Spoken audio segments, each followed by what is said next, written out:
وَلِلَّهِ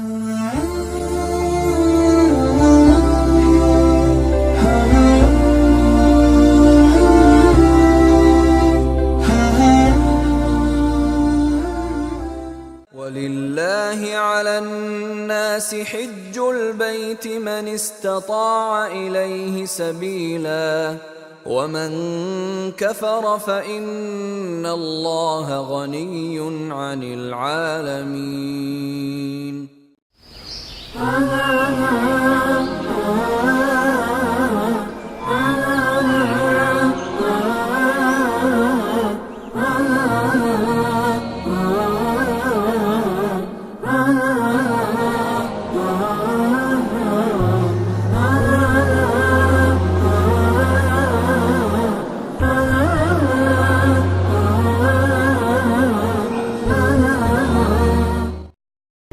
وبركاته.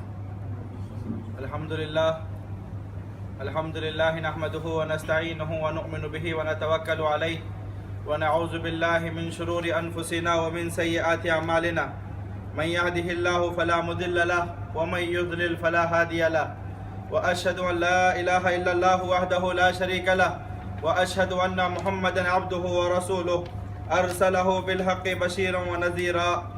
أما بعد فإن خير الحديث كتاب الله وخير الهدي هدي محمد صلى الله عليه وآله وسلم وشر الأمور محدثاتها وكل محدثة بدعة وكل بدعة ضلالة وكل ضلالة في النار. فأعوذ بالله من الشيطان الرجيم. بسم الله الرحمن الرحيم. يا أيها الذين آمنوا اتقوا الله حق تقاته ولا تموتن إلا وأنتم مسلمون. يا أيها الناس اتقوا ربكم الذي خلقكم من نفس واحدة وخلق منها زوجها وبث منهما رجالا كثيرا ونساء واتقوا الله الذي تساءلون به والأرحام إن الله كان عليكم رقيبا.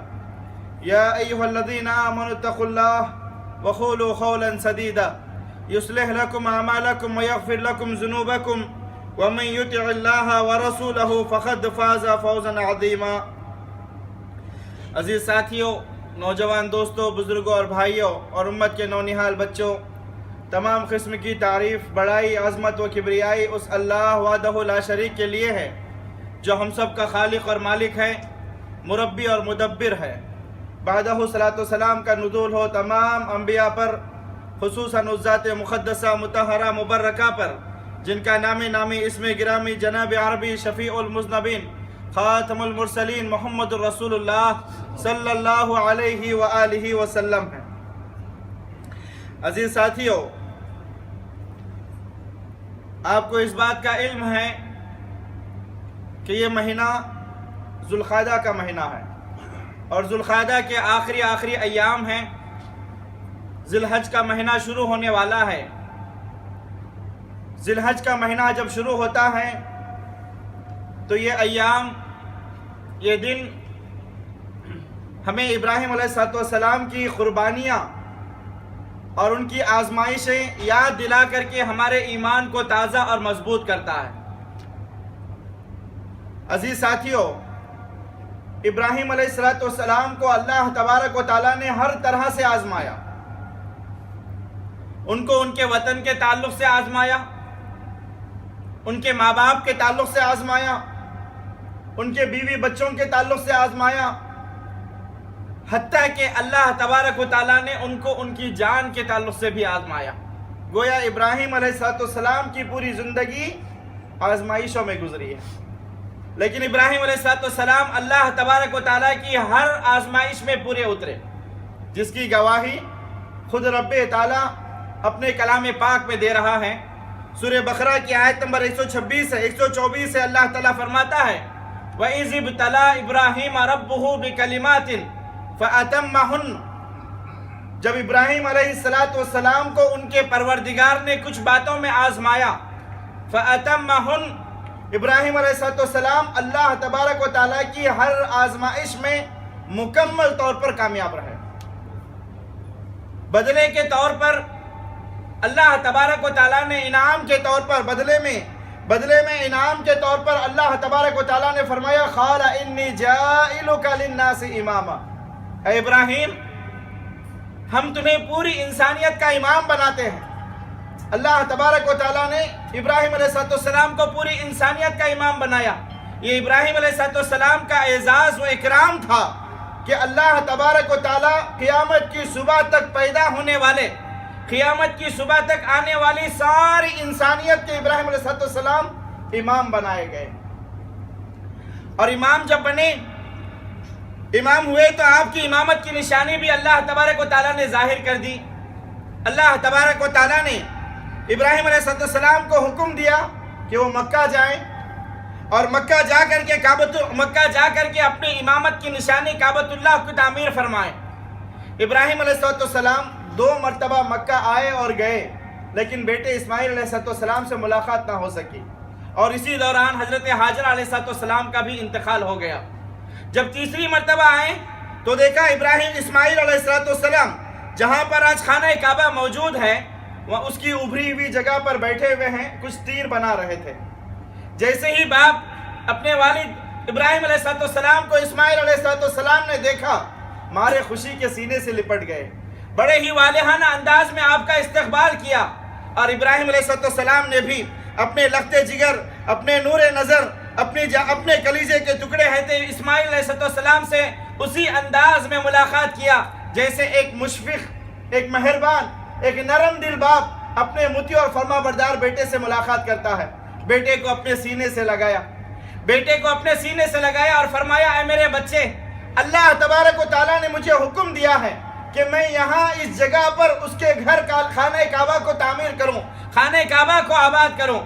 اللہ تبارک و تعالیٰ سورہ حج کے آیت نمبر 26 میں فرماتا ہے، وَإِذْ بَوَّأْنَا لِإِبْرَاهِيمَ مَكَانَ الْبَيْتِ وَإِذْ بَوَّأْنَا لِإِبْرَاهِيمَ مَكَانَ الْبَيْتِ، ہم نے ابراہیم علیہ السلام کو وہ مقام بھی بتلایا، وہ جگہ بھی بتلائی جہاں پر کعبۃ اللہ کو تعمیر کرنا تھا۔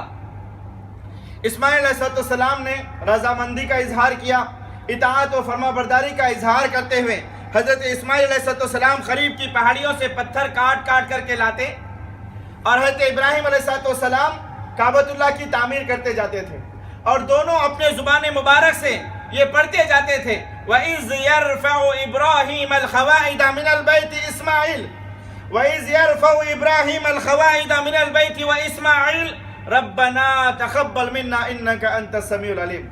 اللہ تبارک و تعالیٰ فرماتا ہے کہ جب ابراہیم اور اسماعیل علیہ السلام خانہ کعبہ کی بنیادوں کو اونچا کر رہے تھے تو اپنے زبان اطہر سے، اپنی مبارک زبانوں سے یہ پڑھ رہے تھے، ربنا تقبل منا انک انت السمیع العلیم۔ اے ہمارے پروردگار، تو ہم سے اس ہماری حقیر خدمت کو قبول فرما، انک انت السمیع العلیم، تو سننے والا اور جاننے والا۔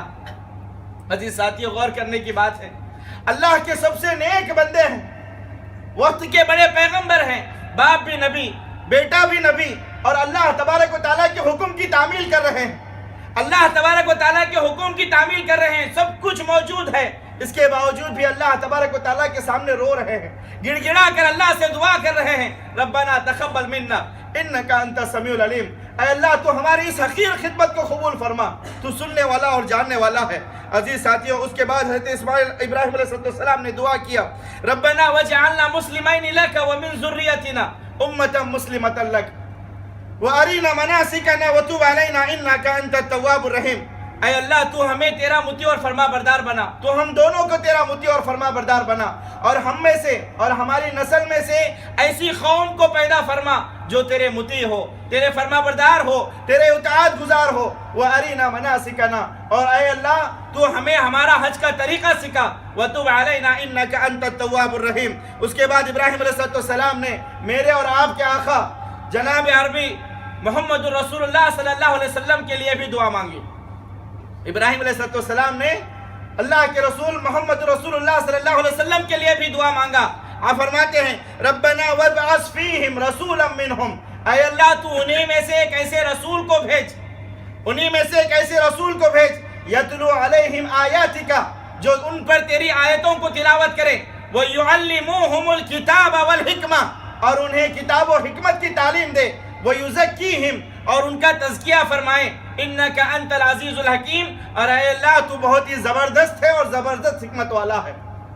عزیز ساتھیوں، ابراہیم علیہ السلام نے اللہ کے رسول صلی اللہ علیہ وسلم کو اللہ سے مانگا اس شہر مکہ کے لیے، اللہ سے مانگا اس شہر مکہ کے لیے۔ اسی یہی وجہ ہے کہ آپ صلی اللہ علیہ وسلم اپنی حیات طیبہ میں کہا کرتے تھے انا دعوت ابی ابراہیم، میں میرے والد، میں میرے باپ ابراہیم علیہ السلام کی دعا کا نتیجہ ہوں۔ جب خانہ کعبہ بن کر کے تیار ہو گیا، خانہ کعبہ کی تعمیر مکمل ہو گئی، سورہ حج کی آیت نمبر 27 ہے، اللہ تبارک و تعالی حضرت ابراہیم علیہ السلام کو حکم دیتا ہے وَأَذِّن فِي النَّاسِ بِالْحَجِّ يَأْتُوكَ رِجَالًا عَلَى كُلِّ ضَامِرٍ يَأْتِينَ مِنْ كُلِّ فَجٍّ عَمِيقٍ۔ اللہ تبارک و تعالی ابراہیم علیہ السلام سے کہتا ہے کہ ابراہیم، خانہ کعبہ بن کر کے تیار ہو گیا، اب تمہارا کام یہ ہے کہ تم لوگوں میں منادی کرو، لوگوں کو حج کے لیے بلاؤ، پوری انسانیت تک حج کے پیغام کو پہنچاؤ۔ ابراہیم علیہ السلام نے اللہ سے کہا کہ اے اللہ، پوری انسانیت تک حج کا پیغام پہنچانا غور کرنے کی بات ہے۔ یہ اس دور میں بھی یہ بات ممکن ہو سکتی ہے کہ ایک آدمی ٹھہر کر کے پکارے تو پوری دنیا تک آواز پہنچے اور پوری دنیا حج کے لیے لوٹ کر حج کے لیے نکل کر کے آ جائیں، یہ تو ناممکن بات ہے۔ ابراہیم علیہ السلام نے بھی اللہ سے کہا کہ اے اللہ، میرے لیے یہ کیسے ممکن ہے کہ میں پوری انسانیت تک حج کا پیغام پہنچاؤں؟ ابراہیم علیہ السلام سے اللہ تبارک و تعالیٰ نے کہا کہ اے ابراہیم، تمہارا کام پکارنا ہے، تمہارا کام آواز لگانا ہے، اور تمہاری پکار کو پوری انسانیت تک پہنچانا یہ ہمارا کام ہے۔ تم پکارو، تمہاری آواز کو ہم پوری دنیا تک پہنچائیں گے۔ لہذا ابراہیم علیہ السلام اللہ تبارک و تعالیٰ کے حکم سے جبل ابو خبیس پر کھڑے ہو کر کے لوگوں میں منادی کی یا ایھا الناس ان اللہ تعالی فرض علیکم الحج فحجوا، اے لوگو، اللہ تبارک و تعالیٰ نے تم پر حج کو فرض کیا ہے، تم حج کے لیے آؤ۔ تفاسیر میں آتا ہے، مفسرین اکرام لکھتے ہیں کہ اللہ تبارک و تعالیٰ نے ابراہیم علیہ السلام کی آواز کو پوری دنیا میں پھیلایا، اور اس وقت جتنی انسانیت موجود تھی سبوں نے ابراہیم علیہ السلام کی آواز کو سنا۔ اور اتنا ہی نہیں، مفسرین اکرام لکھتے ہیں کہ وہ لوگ جو ابھی پیدا نہیں ہوئے تھے اور قیامت کی صبح تک حج و عمرے کو آنے والے ہیں، اللہ تبارک و تعالیٰ نے ان کی روحوں کو بھی ابراہیم علیہ السلام کی آواز کو سنایا، ان کی روحوں کو بھی اللہ تبارک و تعالیٰ نے آواز کو سنایا۔ یہی وجہ ہے کہ لوگ آج لبیک اللہم لبیک کے ترانے گاتے ہوئے خانہ کعبہ کی طرف کھینچے چلے جاتے ہیں۔ اللہ تعالیٰ فرماتا ہے یاتوک رجالا علی کل ضامر یاتین من کل فج عمیق، اے ابراہیم علیہ السلام آپ آواز دیں، لوگ آئیں گے۔ کیسے آئیں گے؟ لوگ پیدل بھی آئیں گے، چل کر کے بھی آئیں گے، سواریوں پر سوار ہو کر کے آئیں گے، اور اتنے دور دراز مقامات سے آئیں گے کہ ان کی اونٹنیاں چلتے چلتے دبلی ہو جائیں گی۔ آج غور کر کے دیکھیں، آج کا کبھی بھی جا کر کے آپ کعبۃ اللہ میں دیکھیں، آپ کو ہر رنگ کا آدمی ملے گا، آپ کو ہر نسل کا انسان ملے گا، ہر ملک اور ہر شہر کا انسان ملے گا۔ وہاں پر آنے کے بعد لوگ اپنی نیشنلٹی بھول جاتے ہیں، اپنی جنسیتیں بھول جاتے ہیں۔ وہاں پر پہنچ کر کے سب کے سب ایک اللہ کے بندے اور ایک اللہ کے نبی کی امتی اور حضرت ابراہیم علیہ السلام کے ملت کے پیروکار بن جاتے ہیں۔ عزیز ساتھیوں، اللہ تبارک و تعالیٰ نے حضرت ابراہیم علیہ السلام کے اس دور میں ہی حج کو فرض فرمایا، اور میرے اور آپ کے آقا جناب عربی شفیع المذنبین خاتم المرسلین محمد رسول اللہ صلی اللہ علیہ وسلم کی شریعت میں اللہ تبارک و تعالیٰ نے حج فتح مکہ کے 1 سال کے بعد سن 9 ہجری میں فرض کیا۔ جو ہی حج فرض ہوا، اللہ کے رسول صلی اللہ علیہ وسلم نے حضرت ابو بکر صدیق رضی اللہ تعالیٰ عنہ کو امیر حجاج بنا کر کے لوگوں کو حج کے لیے روانہ کیا۔ اسلام میں، شریعت محمدیہ میں سب سے پہلا حج مسلمانوں کے پہلے خلیفہ سیدنا ابو بکر صدیق رضی اللہ تعالیٰ عنہ کی عمارت میں ہوا۔ اس کے بعد اللہ کے رسول سن 10 ہجری میں اللہ کے رسول صلی اللہ علیہ وسلم نے اپنی زندگی کا پہلا اور آخری حج کیا، جسے حجۃ الوداع کہتے ہیں۔ اللہ کے رسول صلی اللہ علیہ وسلم نے اس حج کے دوران لوگوں سے فرمایا، لوگوں خذوا عنی مناسککم یا ایھا الناس خذوا عنی مناسککم فانی لا ادری لعلی لا احج بعد حجتی ھذا، لوگوں تم مجھ سے حج کا طریقہ سیکھ لو، شاید کہ میں اس حج کے بعد دوبارہ حج نہ کر سکوں۔ اللہ کے رسول صلی اللہ علیہ وسلم سے حج کا طریقہ سیکھنے کے لیے اس وقت جتنے صحابہ اکرام موجود تھے، جتنے صحابیات موجود تھے، سب کے سب اللہ کے رسول صلی اللہ علیہ وسلم کے ساتھ حج پر نکلے۔ برادران اسلام، اللہ تبارک و تعالی حج کی فرضیت کا اعلان کرتے ہوئے سورہ آل عمران کی آیت نمبر 97 میں فرماتا ہے وَلِلَّهِ عَلَى النَّاسِ حِجُّ الْبَيْتِ مَنِ اسْتَطَاعَ إِلَيْهِ سَبِيلًا۔ اللہ تبارک و تعالیٰ کا فریضہ لوگوں پر یہ ہے کہ جو لوگ استطاعت رکھتے ہیں وہ اللہ کے اس گھر کا حج کریں۔ عزیز ساتھیوں، استطاعت کے معنی کیا ہیں؟ استطاعت سے مراد کیا ہے؟ جب اللہ کے رسول صلی اللہ علیہ وسلم سے استطاعت کے بارے میں پوچھا گیا تو آپ صلی اللہ علیہ وسلم نے فرمایا استطاعت یعنی الزاد والراحلہ۔ اور اہل علم فرماتے ہیں کہ استطاعت سے مراد جس شخص کو اللہ تبارک و تعالیٰ نے مالی اور بدنی اعتبار سے اور بدنی اعتبار سے طاقت عطا فرمایا ہے، اس پر حج فرض ہے۔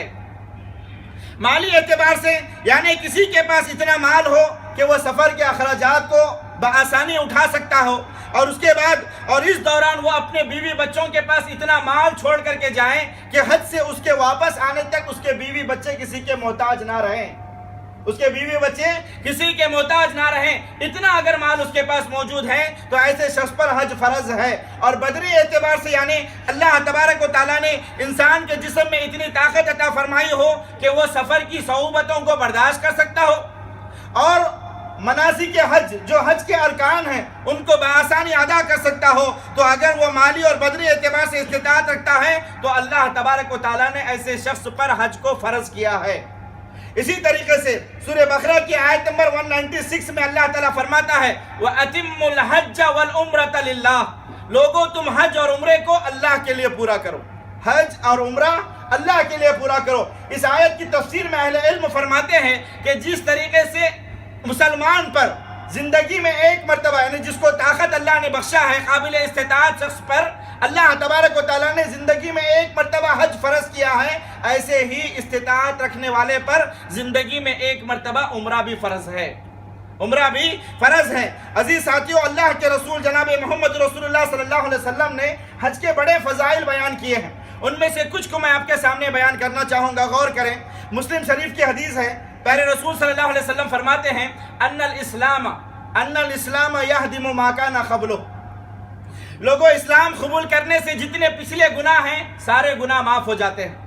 اسلام قبول کرنے سے پچھلے جتنے گناہ ہیں سارے گناہ معاف ہو جاتے ہیں، چاہے وہ گناہ حقوق اللہ سے تعلق رکھتے ہو، چاہے وہ حقوق العباد سے تعلق رکھتے ہو، چاہے وہ صغیرہ ہو، چاہے وہ کبیرہ گناہ ہو۔ ایک انسان جب کفر کو چھوڑ کر کے اسلام میں داخل ہو جاتا ہے تو اس کے پچھلے سارے گناہ معاف ہو جاتے ہیں، اسی طریقے سے اللہ کے رسول صلی اللہ علیہ وسلم آگے فرماتے ہیں وَأَنَّ الْحِجْرَةَ تَهْدِمُ مَا كَانَ قَبْلَهَا، ہجرت کرنے سے بھی پچھلے سارے گناہ معاف ہو جاتے ہیں۔ ہجرت کا مطلب کیا ہے؟ ہجرت کا مطلب یہ ہے کہ انسان مسلمان اپنے دین اور سلامتی کے لیے، یا پھر اپنے دین اور اسلام کی بقا کے لیے، یا اپنے دین اور اسلام کو بچانے کے لیے اپنا گھر بار، زمین جائیداد، پراپرٹی، پیسہ، مال و دولت سب کچھ چھوڑ کر کے بلاد کفر سے بلاد اسلام کی طرف چلے جائیں، یا ایسی جگہ پر چلے جائیں جہاں پر جانے کے بعد جہاں پر جانے سے ایسی جگہ پر چلے جائیں جہاں پر جانے سے اس کے دین پر ثابت قدم رہنے، دین پر آسانی کے ساتھ عمل کرنے اور آسانی کے ساتھ چلنے کے لیے اس کو راستے ہموار ہو سکتے ہیں۔ تو آدمی اس طریقے سے سب کچھ چھوڑ چھاڑ کر کے اپنے دین کی بقا کے لیے، اللہ تبارک و تعالیٰ کے لیے وہ نکل کر کے چلا جاتا ہے، تو اس کو ہجرت کہتے ہیں۔ اور اللہ کے نبی فرماتے ہیں وَأَنَّ الْحِجْرَةَ تَهْدِمُ مَا كَانَ قَبْلَهُ، ہجرت کرنے سے بھی پچھلے سارے گناہ معاف ہو جاتے ہیں۔ اور تیسری چیز اللہ کے نبی نے جو بتلائی وہ یہ ہے کہ وَأَنَّ الْحَجَّ يَهْدِمُ مَا كَانَ قَبْلَهُ، حج کرنے سے بھی پچھلے سارے گناہ معاف ہو جاتے ہیں، حج کرنے سے بھی پچھلے سارے گناہ معاف ہو جاتے ہیں، بشرطے کہ وہ گناہ حقوق اللہ سے تعلق رکھتے ہوں۔ حقوق اللہ سے تعلق رکھنے والے صغیرہ کبیرہ سارے گناہ معاف ہو جاتے ہیں۔ حقوق العباد سے جو گناہ تعلق رکھتے ہیں وہ گناہ معاف نہیں ہوتے، کیونکہ جب تک بندہ بندے کو معاف نہیں کرتا اس وقت تک اللہ بھی معاف نہیں کرتا۔ جو بندوں کے حقوق ہیں وہ آپ جا کر کے ان کو ادا کریں، یا پھر ان بندوں سے جا کر کے آپ معافی تلافی کر کر کے حج پر جائیں، تبھی آپ کا وہ گناہ معاف ہوگا۔ تو اللہ کے رسول صلی اللہ علیہ وسلم فرماتے ہیں وَأَنَّ الْحَجَّ يَهْدِمُ مَا كَانَ قَبْلُهُ، حج کرنے سے بھی پچھلے سارے گناہ معاف ہو جاتے ہیں۔ اور بخاری اور مسلم میں حضرت ابو ہریرہ رضی اللہ تعالیٰ عنہ سے روایت ہے، رسول اللہ صلی اللہ علیہ وسلم نے فرمایا من حج فلم يرفث ولم يفسق رجع كيوم ولدته امه، جو شخص حج کرتا ہے، جو آدمی حج کرتا ہے اور دوران حج کوئی شہوتی کام نہیں کرتا، کوئی فسق و فجور کا کام نہیں کرتا، کسی کو گالی گلوچ نہیں کرتا، کسی کے ساتھ جھگڑا نہیں کرتا، تو پیارے رسول صلی اللہ علیہ وسلم ایسے شخص کو بشارت دیتے ہیں کہ رجع کیوم ولدته امه، تو وہ اسی طرح اپنے گناہوں سے پاک و صاف ہو کر کے اپنے گھر کو لوٹتا ہے جیسا کہ اس کی ماں نے اسے آج ہی جنم دیا ہے۔ اللہ اکبر، کیا خوش نصیبی ہے حاجی کی، حج کرنے والے کی۔ یعنی ایک بچہ جس طرح آج پیدا ہوا بچہ گناہوں سے پاک و صاف ہوتا ہے، ایسا ہی حاجی جب حج سے لوٹتا ہے تو وہ گناہوں سے پاک و صاف ہو کر کے لوٹتا ہے۔ اسی لیے عزیز ساتھیوں، حضرت عائشہ رضی اللہ ام المومنین، حضرت عائشہ صدیقہ رضی اللہ تعالیٰ عنہ اللہ کے رسول صلی اللہ علیہ وسلم سے فرماتی ہیں، سنن نسائی کی روایت ہے، اللہ کے حبیب نرى الجہاد افضل الاعمال افلا نجاہد معک، اے اللہ کے حبیب ہم دیکھتے ہیں کہ جہاد اعمال میں سب سے افضل عمل ہے۔ افلا نجاہد معک، کیا ہم آپ کے ساتھ حج نہیں کر سکتے؟ کیا ہم آپ کے ساتھ جہاد نہیں کر سکتے؟ ہم آپ کے ساتھ جہاد پہ نکل نہیں سکتے؟ اللہ کے رسول صلی اللہ علیہ وسلم نے فرمایا عورتوں کے لیے جہاد حج مبرور ہے، عورتوں کے لیے جہاد حج مبرور ہے۔ اور ایک دوسری حدیث میں پیارے رسول صلی اللہ علیہ وسلم فرماتے ہیں جہاد الکبیر والضعیف والصبی والمرأة الحج والعمرہ، پیارے رسول صلی اللہ علیہ وسلم نے فرمایا کمزور آدمی کا جہاد اور بوڑھے آدمی کا جہاد اور بچے کا جہاد اور عورتوں کا جہاد الحج والعمرہ، وہ کیا ہے؟ حج کرنا اور عمرہ کرنا ہے، حج کرنا اور عمرہ کرنا ہے۔ تو عزیز ساتھیو، حج اور عمرہ کرنے کی اتنی فضیلتیں ہیں کہ ایک دوسری حدیث میں پیارے رسول صلی اللہ علیہ وسلم نے فرمایا کہ الحجاج والعمار وفد اللہ، یہ حج کرنے والے اور عمرہ کرنے والے، حج کرنے والے اور عمرہ کرنے والے یہ اللہ تبارک و تعالیٰ کے مہمان ہوتے ہیں، اللہ کے مہمان ہوتے ہیں۔ اور آگے اللہ کے نبی نے فرمایا کہ اللہ تبارک و تعالیٰ نے انہیں بلایا ہے، تب تو وہ لبیک اللہم لبیک کے ترانے گاتے ہوئے وہاں پر پہنچے ہیں۔ اور اللہ تبارک و تعالیٰ اپنے مہمانوں کو ایسے ہی ضائع ہونے نہیں دے گا، بلکہ اللہ کے رسول صلی اللہ علیہ وسلم آگے فرماتے ہیں دعاہم فاجابوا واسألوہ فاعطاہم، یہ دو بھی دعا کریں گے اللہ تبارک و تعالیٰ قبول فرمائیں گے۔ ایک حاجی اور عمرہ کرنے والا جو بھی دعا کرے گا اللہ اس کی دعا کو قبول فرمائیں گے، اور جو بھی مانگتا جائے گا اللہ کے نبی فرماتے ہیں اللہ اسے دیتا جائے گا، اللہ اسے دیتا جائے گا۔ اسی لیے جو بھی حج کرنے والا حج پر جاتا ہے تو آپ اس سے اپنی دعا کی التجا کیجئے، کیونکہ ان کی دعائیں قبول ہوتی ہیں۔ اسی طریقے سے مسند احمد میں ابن عباس رضی اللہ تعالیٰ عنہ سے روایت ہے، پیارے رسول صلی اللہ علیہ وسلم نے اسی لیے فرمایا من اراد الحج فلیتعجل، جو آدمی حج کا ارادہ کرتا ہے وہ حج اس کو کرنے میں جلدی کریں، اس کو کرنے میں جلدی کریں، یعنی حج کے لیے جلدی کریں۔ جس آدمی کا ارادہ حج کرنے کا ہو وہ جلدی کریں۔ فَإِنَّهُ قَدْ يَمْرَضُ الْمَرِيضُ وَتَزِيلُ الضَّالَّةُ وَتَكُونُ الْحَاجَةُ، اس لیے کہ ہو سکتا ہے کہ وہ بیمار پڑ جائے، یا پھر اس کا وہ مال ختم ہو جائے، یا پھر اس کا وہ مال گم ہو جائے، یا پھر اسے کوئی ضرورت پیش آ جائے۔ اسی لیے جب حج کا ارادہ کرتے ہو تو حج کے لیے جلد سے جلد نکل جائے، انتظار نہ کریں۔ اور ایک دوسری حدیث میں پیارے رسول اللہ علیہ وسلم فرماتے ہیں کہ یا ایھا الناس تعجلوا الی الحج، یا ایھا الناس تعجلوا الی الحج فإن أحدکم لا يدری ما یعرض له، اے لوگو تم حج کے لیے نکلنا چاہتے ہو حج کرنے میں جلدی کرو۔ یا ایھا الناس تعجلوا الی الحج، اے لوگو حج کرنے میں جلدی کرو۔ فإن أحدکم لا يدری ما یعرض علیہ، کیونکہ تم میں سے کوئی یہ نہیں جانتا کہ کل کا دن کیا مصیبت لے کر کے آنے والا ہے، کیا مصیبت لے کر کے آنے والا ہے، کوئی نہیں جانتا۔ اسی لیے اللہ کے رسول صلی اللہ علیہ وسلم فرمایا کرتے تھے، مستدرک حاکم کی روایت ہے، حدیث بڑی مشہور ہے، اس کے راوی بھی حضرت ابن عباس رضی اللہ تعالیٰ عنہ ہیں۔ پیارے رسول صلی اللہ علیہ وسلم نے فرمایا اغتنم خمسا قبل خمس، لوگوں پانچ چیزوں کے آنے سے پہلے غنیمت جان لو، کیونکہ جب یہ آ جاتی ہیں تو اس کے بعد پھر وہ چیز گم ہو جاتی ہے۔ وہ چیزیں کیا ہیں؟ شبابک قبل حرمک، جوانی کو غنیمت جانو بڑھاپے کے آ جانے سے پہلے۔ آج ہمارے پاس ہندوستان، پاکستان، بنگلہ دیش وغیرہ میں لوگ کیا کرتے ہیں؟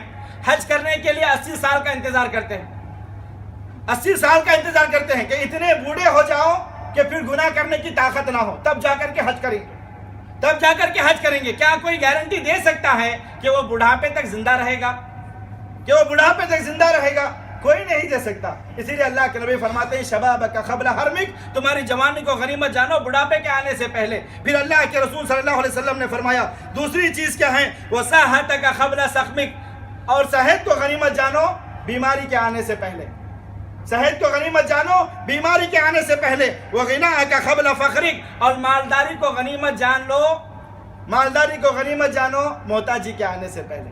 جب تک تمہارے پاس مال ہے حج کر لو، مال ہے جو نیکی کا کام کر سکتے ہو کر لو۔ آج لوگ کیا کرتے ہیں؟ جیسا ہی مال آ جاتا ہے پلاٹ خریدتے ہیں، پھر گھر بناتے ہیں، ایک گھر بن گیا دوسرا گھر، دوسرا بن گیا تیسرا گھر، ایک گاڑی لے لی پھر دوسری گاڑی، دوسری گاڑی ختم پھر تیسری گاڑی۔ حج کرنے کے بارے میں سوچتے ہی نہیں ہے، جبکہ اللہ کے نبی فرماتے ہیں کہ تم مال کو غنیمت جانو محتاجی کے آنے سے پہلے۔ جب تک تمہارے پاس مال ہے حج کر لو، حج کر لو، جو جو نیکی کے کام کر سکتے ہو کر لو۔ پھر اللہ کے نبی نے فرمایا وفراغک قبل شغلک، اور تمہاری فراغت کو، تمہاری فرصت کو غنیمت جانو، فرصت کے لمحات کو غنیمت جان لو مصروف ہونے سے پہلے۔ اور اللہ کے نبی نے فرمایا سب سے بڑھ کر کے وحیاتک قبل موتک، اپنی زندگی کو غنیمت جانو موت کے آنے سے پہلے، کیونکہ موت جب آتی ہے تو اچانک آتی ہے۔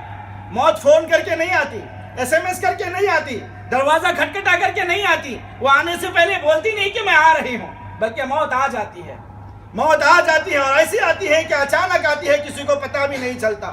آج کتنے ہمارے دوست احباب ایسے ہیں جو اپنی جوانیوں پر ان کا رشک ہوتا ہے، کیا زبردست انسان ہے، کیا جوان انسان ہے، لیکن اچانک کسی حادثے کا شکار ہو جاتا ہے، اچانک بیٹھے بیٹھے بیمار ہو جاتا ہے، اچانک اسے موت آ جاتی ہے۔ تو موت کب آئے گی، کس وقت آئے گی، کسی کو پتہ نہیں ہے۔ تو اس زندگی کو غنیمت جانو موت کے آنے سے پہلے۔ جو لوگ حج کیے ہیں ان کے لیے تو مبارکبادی ہے، اور جو لوگ حج نہیں کیے ہیں ان کے لیے ضروری ہے کہ وہ جلد از جلد حج کا انتظام کریں اور حج کو جانے کی کوشش کریں۔ اور جو حج کیے ہیں اللہ کے نبی فرماتے ہیں کہ وہ بار بار حج کریں، ان کے لیے بہت سارے فائدے ہیں۔ پہلا فائدہ تو یہ ہے کہ سنن ترمذی کی روایت ہے، حضرت جابر رضی اللہ تعالیٰ عنہ فرماتے ہیں اللہ کے رسول صلی اللہ علیہ وسلم نے فرمایا تابعوا بین الحج والعمرہ، تابعوا بین الحج والعمرہ، لوگو تم حج اور عمرہ بار بار کرو، بار بار کرو۔ فَإِنَّهُمَا يَنْفِيَانِ الْفَقْرَ وَالذُّنُوبَ كَمَا يَنْفِي الْكِيرُ خَبْثَ الْحَدِيدِ، اس لیے کہ اللہ تبارک و تعالیٰ بار بار حج اور عمرہ کرنے سے تمہاری غریبی کو دور فرمائے گا، تمہاری محتاجی کو دور فرمائے گا، تمہاری مفلسی کو دور فرمائے گا، تمہارے فقر و فاقے کو دور فرمائے گا، اور تمہارے گناہوں سے تمہیں پاک فرمائے گا۔ ایسے پاک کرے گا جیسے زنگ آلود لوہا، زنگ آلود لوہا جب بھٹی میں جلنے سے اس کا زنگ ختم ہو جاتا ہے، ایسے ہی حاجی جب حج کر کے آتا ہے تو اس کے گناہ پاک ہو جاتے ہیں۔ اور ایک دوسری حدیث میں پیارے رسول صلی اللہ علیہ وسلم نے فرمایا العمرۃ الی العمرۃ کفارۃ لما بینہما، ایک عمرے سے دوسرا عمرہ، ایک عمرے سے دوسرا عمرہ درمیان کے تمام صغیرہ کبیرہ گناہوں کے لیے کفارہ بن جاتا ہے۔ والحج المبرور لیس لہ جزاء الا الجنہ، اور حج مبرور کا بدلہ سوائے جنت کے کچھ بھی نہیں ہے، یعنی جنت ہی اس کا بدلہ ہے، جنت ہی اس کا بدلہ ہے۔ اور ایک حدیث میں، حدیث قدسی کے الفاظ ہیں، اللہ تبارک و تعالیٰ خود فرماتا ہے ان عبدا اسحت له فی جسمه ووسعت علیہ فی الرزق تمضی علیہ 5 اعوام لا یفید الی لمحروم، لا یفید الی لمحروم، ایسا شخص جس کو اللہ تبارک و تعالیٰ نے جس کے جسم میں اللہ تبارک و تعالیٰ نے صحت عطا کی ہے اور اس کے مال میں برکتیں عطا کی ہے۔ غور سے سنیں اس حدیث کو، پیارے رسول صلی اللہ علیہ وسلم فرماتے ہیں کہ ایسا شخص جس کے جسم میں اللہ نے صحت عطا کیا ہے اور اس کے مال میں برکتیں عطا کی ہے، اور 5 سال گزر گئے ہو اور پھر 5 سال بھی گزر جائیں، اگر وہ میرے گھر کی زیارت کے لیے نہ آتا ہو، یعنی حج کی نیت سے، عمرے کی نیت سے وہ کعبۃ اللہ کو نہیں جاتا، تو اللہ تعالیٰ فرماتا ہے کہ وہ ایک بہت بڑے ثواب سے محروم ہے، بڑے ثواب سے محروم ہے۔ اسی لیے اہل علم لکھتے ہیں کہ اگر اللہ تبارک و تعالیٰ نے انسان کو صحت عطا فرمایا ہے اور مالداری عطا فرمائی ہے تو کم سے کم 5 سال میں ایک مرتبہ حج کرنا چاہیے، کم سے کم 5 سال میں ایک مرتبہ حج کرنا چاہیے، اس حدیث کے ضمن اہل علم کہتے ہیں جو لوگ سب کچھ ہونے کے باوجود بھی حج اور عمرہ نہیں کرتے، حج پر نہیں جاتے، ہے تو عمر رضی اللہ تعالیٰ عنہ حضرت عمر رضی اللہ تعالیٰ عنہ کے اس قول کو اپنے سامنے رکھیں، ہے تو عمر رضی اللہ تعالیٰ عنہ فرماتے ہیں لقد هممت ان ابعث رجالا الى هذه الامصار فينظر كل من كان له ساعة ولم يحج فيضرب عليهم الجزية ما هم بمسلمين، ہے تو عمر رضی اللہ تعالیٰ عنہ فرماتے ہیں کہ میرا دل تو یہ چاہتا ہے کہ میں ایسے لوگوں کا پتہ لگاؤں جو شہروں اور دیہاتوں میں رہتے ہیں اور اللہ تبارک و تعالیٰ نے انہیں سب کچھ عطا فرمایا ہے، مال ہے، دولت ہے، صحت ہے، تندرستی ہے، اس کے باوجود بھی وہ لوگ حج نہیں کرتے ہیں۔ اللہ ہے تو عمر رضی اللہ تعالیٰ عنہ فرماتے ہیں میرا دل تو یہ چاہتا ہے کہ میں ان پر جزیہ لگاؤں، کیوں؟ ما ہم بھی مسلمین، اس لیے کہ وہ لوگ مسلمان ہی نہیں ہیں۔ ہے تو عمر رضی اللہ تعالیٰ عنہ تو انہیں اسلام سے خارج کرتے ہیں اور کہتے ہیں کہ وہ لوگ اسلام سے ہی خارج ہیں، وہ لوگ مسلمان ہی نہیں ہیں جو سب کچھ ہونے کے باوجود بھی حج کو نہیں جاتے۔ یہ عمر رضی اللہ تعالیٰ عنہ کا اپنا ایک ذاتی فیصلہ تھا۔ پھر اس کے بعد دوسری بات یہاں پر بتاتا چلوں، جو لوگ حج کرتے ہیں تو حج کی فرضیت جو ہیں وہ 5 ہیں۔ آئیے کچھ حج کی فرضیت اور کچھ آداب کو بیان کر کے بات کو ختم کرتا ہوں۔ حج کی فرضیت جو ہیں، فرضیت حج کی 5 شرطیں ہیں۔ سب سے پہلی شرط یہ ہے کہ اسلام کا ہونا۔ حاجی جو حج کرتا ہے اس کے لیے ضروری ہے کہ وہ مسلمان ہو، غیر مسلم پر حج فرض نہیں ہے، مسلمان پر حج فرض ہے۔ اسی طریقے سے حج کرنے والا عاقل ہو، مجنون اور پاگل نہ ہو۔ پاگل اور مجنون یہ غیر مکلف ہوتا ہے۔ اور اسی طریقے سے بالغ پر حج فرض ہے، نابالغ بچے پر حج فرض نہیں ہے۔ ہاں اگر نابالغ بچے حج کرتے ہیں تو اس کا اجر و ثواب اللہ تبارک و تعالیٰ ماں باپ کو عطا فرماتا ہے۔ اللہ کے رسول صلی اللہ علیہ وسلم جب حج کے لیے نکلے تو دوران حج ایک عورت نے اپنے بچے کو اوپر اٹھا کر کے کہا الہذا حج، اے اللہ کے رسول کیا یہ بچہ بھی حج کر سکتا ہے؟ اللہ کے رسول صلی اللہ علیہ وسلم نے فرمایا کہ نام لکی اج، کہا کہ ہاں اس کو بھی حج کرنے دو، اس کا اجر اللہ تبارک تعالیٰ تمہیں عطا فرمائے گا۔ تو نابالغ بچے پر حج تو فرض نہیں ہے، لیکن اگر نابالغ بچے حج کرتے ہیں تو اس کا ثواب اللہ ماں باپ کو عطا فرماتا ہے۔ اسی طریقے سے آزاد ہو، غلام نہ ہو۔ چوتھی شرط کیا ہے؟ آزاد ہو، غلام نہ ہو۔ اور 5ویں شرط یہ ہے کہ مقتدر ہو، یعنی حج کرنے کی قدرت رکھتا ہو، مالی اعتبار سے اور بدنی اعتبار سے۔ یہ 5 شرطوں کا پایا جانا ضروری ہے۔ مسلمان ہو، عاقل ہو، بالغ ہو، آزاد ہو اور مقتدر ہو، تبھی آدمی پر حج فرض ہوتا۔ اور عورت کے لیے ایک زیادہ شرط یہ ہے کہ عورت کے لیے محرم کا ہونا ضروری ہے۔ عورت بغیر محرم کے حج کے لیے تو دور کی بات ہے، کہیں اپنے ایک گاؤں سے دوسرے گاؤں کا سفر بھی نہیں کر سکتی، کیونکہ اس کے لیے ضروری ہے کہ محرم ساتھ میں ہو۔